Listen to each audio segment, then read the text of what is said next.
क्या तुम्हें पता चला दी रिवेंज पार्ट 1 से भी आधे घंटे ज्यादा लंबी होने वाली है। भाई साहब पूरा दिन थिएटर में निकलने वाला है। इंटरवल वगैरह अगर जोड़ दो 4.5 घंटे तो यूं ही चले गए। और इसी फिल्म का फाइनली ट्रेलर आ चुका है। इस मूवी को लेके जो थ्योरीज हम पहले डिस्कस कर चुके थे उसको कंफर्म करते हुए काफी सारी नई चीजें बता के गया है। मूवी की शुरुआत में कौन सी कहानी प्ले आउट होगी और इसका क्लाइमैक्स कैसे होने वाला है, दोनों के हिंट्स हमें इस ट्रेलर में मिल चुके हैं, उन पे डिस्कस करेंगे। लेकिन उससे पहले अगर तुम लोग इस चैनल पे नए हो प्लीज सब्सक्राइब। ट्रेलर की जो ओवरऑल वाइब है वो काफी ज्यादा डिफरेंट है। पार्ट 1 का जो ट्रेलर आया था उससे तो काफी ज्यादा अलग। अगर तुम्हें कंपेयर ही करना है तो याद करो धुरंधर का जो सबसे पहला वीडियो रिलीज हुआ था, क्या नाम था उसका, फर्स्ट लुक, एक गाने के ऊपर सारी चीजें एडिट कर रखी थी। ये ट्रेलर भी उससे काफी ज्यादा सिमिलर है। बीच बीच में तुम्हें साइलेंस वाले पोर्शन भी दिखेंगे। और अगर ट्रेलर को ध्यान से देखोगे तो यहाँ पे पहले पार्ट के ट्रेलर के भी कुछ झलक है। भले ही गाने के ऊपर चीजों को एडिट किया हुआ है पर तुम्हें इसमें कैरेक्टर्स की भी झलकें दिख जाती हैं। 3 मेन कैरेक्टर्स दिखाए हैं, एक तो खुद ही रणवीर, दूसरा अपना जिन और तीसरा मेजर इकबाल। कहानी के ऊपर आए तो फिल्म की शुरुआत होगी रहमान डकैत के मौत के बाद।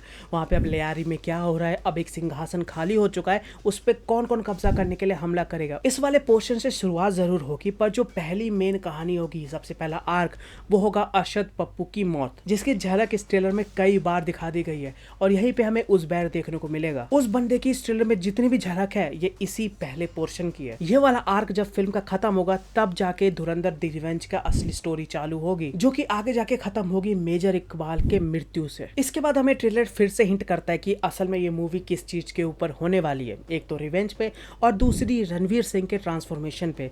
कैसे वो पहले एक सिंपल सा बंदा था, फिर कुछ कांड हुआ जिसके वजह से वो हथियार उठाने पे मजबूर हो गया और बाद में जाके लियारी का राजा बनता है। अब यहाँ पे मेरी एक थ्योरी है जो कि इसके टीजर के वीडियो बनाने के बाद मैंने सोचा। अभी तक हमने जितनी भी फुटेज देखी है उससे पता चलता है कि आर माधवन के कैरेक्टर ने जेल से रणवीर को उठाया, ट्रेन किया और पाकिस्तान भेज दिया। अब यहाँ पे मुझे लगता है क्या कि जेल में जाने से पहले भी वो आर्मी में ही जाना चाहता था या उससे रिलेटेड ही कोई बंदा था। उसको ट्रेनिंग मिली हुई थी, फिर कुछ कांड हुआ, उसने फिर जाके सबको मारा, जेल में गया और उसके बाद आर माधवन ने उसको रिक्रूट किया। एक पॉसिबिलिटी एक और है कि यहाँ पे खालिस्तान वाला भी एंगल आ सकता है, पर मुझे लगता है कि आर्मी वाला ज्यादा सूट करेगा। तुम्हें क्या लगता है नीचे कमेंट्स में जरूर बताना। ट्रेलर में हमें रणवीर सिंह के ट्रेनिंग कैंप वाले आर्क से 2-3 फुटेज और देखने को मिलती है और उसमें शायद वही बंदा होता है जो पहले पार्ट में हमें सबसे पहले दिखा था, जो कि रंबा हो गाने के समय जो अटैक होता है उसकी खबर देता है। वो भी इंडियन का स्पाई था और लगता है अब इस पूरी मूवी में वो रणवीर के साथ होने वाला है। संजय दत्त का कैरेक्टर भी हमें देखने को मिलता है। वो क्या कर रहा है भाई, वही सबको मारे जा रहा है। उसके कैरेक्टर का एंड कैसे होने वाला है वो भी हमें इस ट्रेलर में दिख जाता है, पर उसको मत ही देखना और रोक रोक कर भी मत देखना, स्पॉइलर मिल जाएगा। ये जो ट्रेलर है इसका सबसे बढ़िया और मेरा फेवरेट हिंट आता है इसके क्लाइमैक्स को लेके।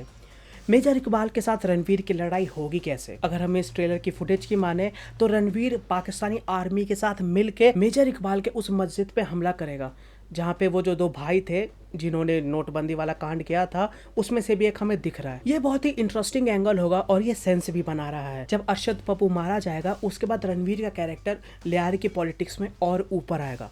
उसके पास पूरी हुकूमत की ताकत होगी, इसलिए वो अपना दिमाग लगा के वो मेजर इकबाल को अलग करता रहेगा और फाइनली वो उसको ऐसा कैरेक्टर बना देगा कि वो पाकिस्तान के लिए खतरा हो जाएगा, जिसके बाद पाकिस्तानी आर्मी उस पर हमला कर देगी। उनका साथ उसमें रणवीर भी देगा। ट्रेलर के अंदर मेजर इकबाल का एक शॉट है जिसमें वो सिगार लेके एक चीज पे बुझा रहे हैं और वो शॉट मुझे वही लग रहा है जो कि लीक हुआ था रीशूट्स के नाम पे। तो इस ट्रेलर से हमें 3 इवेंट्स के बारे में पता चलता है, अरशद पप्पू को मारना, रणवीर सिंह की बैक स्टोरी और मेजर इकबाल को भी मारना, यानी क्लाइमैक्स। अब इसके बीच में जितना भी ड्रामा होगा वो देखने में मजा आएगा। अब भले वो 4 घंटे हो 8 घंटे का हो फर्क नहीं पड़ता। यहाँ पे 2 चीज हैं जिसकी मैं एक्स्ट्रा तारीफ करना चाहूंगा, एक तो सिनेमेटोग्राफी और ट्रेलर के अंदर कलर्स। इस ट्रेलर में तुम्हें कलर्स कुछ ज्यादा ही दिख रहे होंगे, मतलब एक तरीके से ब्राइट ज्यादा हो गए हैं। द रिवेंज का जो सबसे पहला पोस्टर आया था वो कहाँ से उठाया उसका शॉट हमें देखने को मिलता है और क्या प्यारा लग रहा है। और दूसरा इसका बैकग्राउंड म्यूजिक, एक गाना लिया उसके ऊपर एडिट किया, मजा आ गया। तो ओवरऑल कहूँ तो ट्रेलर मुझे बहुत ज़्यादा पसंद आया। हाँ, वाइब इसकी काफ़ी ज़्यादा डिफरेंट है,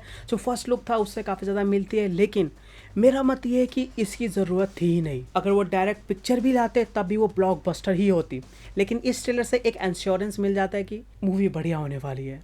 ये थे मेरे ओपिनियंस। तुम्हारे क्या थॉट्स हैं इसके ऊपर नीचे कमेंट्स में बताओ एंड सब्सक्राइब।